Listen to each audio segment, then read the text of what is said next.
Back in 2011, the Transportation and Commerce Committee invited me to share my thoughts on how to close America's widening skills gap. So I came to this building to talk about a critical part of the solution most often overlooked by politicians and educators. That would be the pressing need for better PR. I talk specifically about the stigmas and stereotypes that dissuade millions of people from exploring thousands of genuine opportunities in the skilled trades and the urgent need to challenge those myths and misconceptions.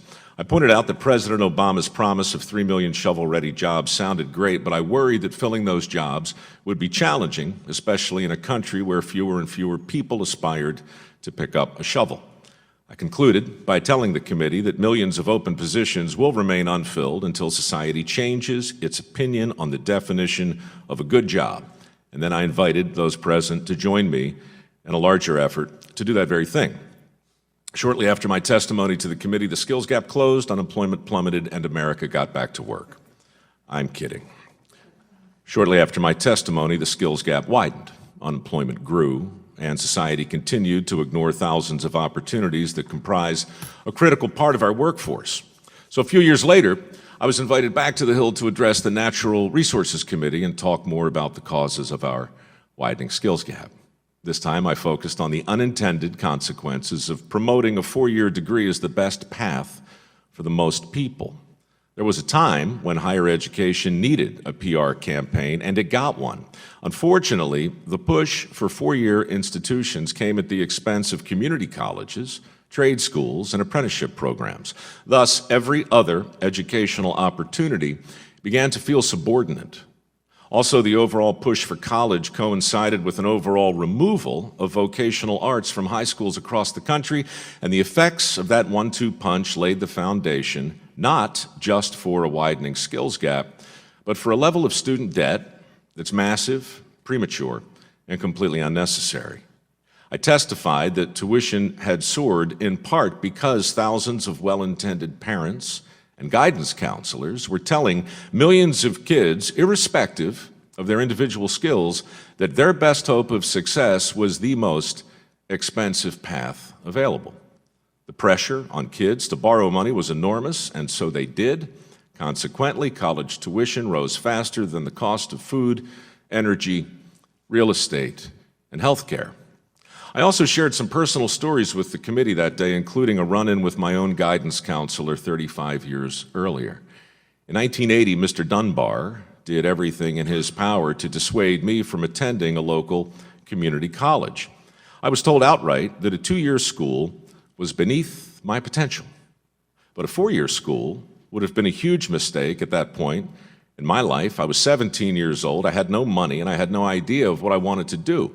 The local community college offered hundreds of courses in my price range, so that's where I went, and that experience opened doors that I didn't even know existed. But that same experience is precisely what thousands of kids are discouraged from pursuing every single year. I told the committee then that this cookie-cutter approach to promoting higher education has led thousands of graduates with expensive degrees from excellent schools, but with no prospects in their chosen field and no way to pay off their student loans.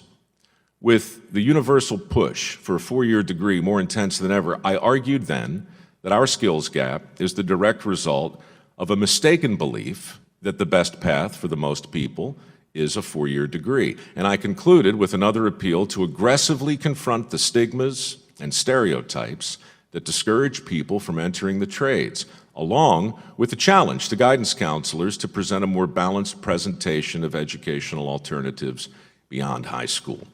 After my testimony in 2013, the skills gap closed. Public education re-embraced the vocational arts, college tuition returned to affordable levels, and America finally got back to work. I'm kidding. It was fascinating. Shortly after my testimony, the skills gap got even wider, tuition got even more expensive, and guidance counselors continued to use a career in the trades as a cautionary tale for those who resisted a 4-year degree. Now the situation has devolved even further, and my own mother has concluded that I am part of the problem. The more you testify, she said to me last night, the worse things get. She may be right. Today, the skills gap is wider than it's ever been. 5.6 million jobs, according to the BLS. Vocational education is still missing from an overwhelming majority of high schools. Bills like the one before this committee still meet resistance in part because millions of Americans still view a career in the trades as some kind of vocational consolation prize. It's a bias, as misguided as any other prejudice with us today, and it poses a clear and present danger to our country's overall economic security. The student loan bubble is going to burst, as bubbles always do. Currently, the outstanding debt is $1.3 trillion, and yet we continue to lend money we don't have to kids who can't pay it back, to teach them jobs that no longer exist, while ignoring all kinds of careers that actually do. In Springfield, Massachusetts, right now, there are tens of thousands of manufacturing jobs available, yet the unemployment rate in Springfield is just as high as it is in the rest of the state. The mismatch between available skilled jobs and the unemployed local population is enormous, and it's happening everywhere.